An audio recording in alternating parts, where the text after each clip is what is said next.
sĩ.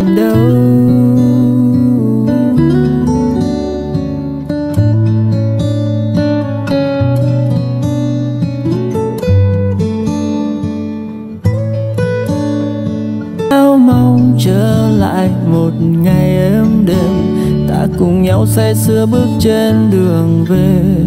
Nước mắt rơi biết giờ chỉ là xa vời, lòng chua xót thấy tiếc nuối những ngày qua. Biết tìm đâu, biết tìm đâu, khát khao mong trở lại, lòng chua xót thấy tiếc nuối những ngày qua. Biết tìm đâu.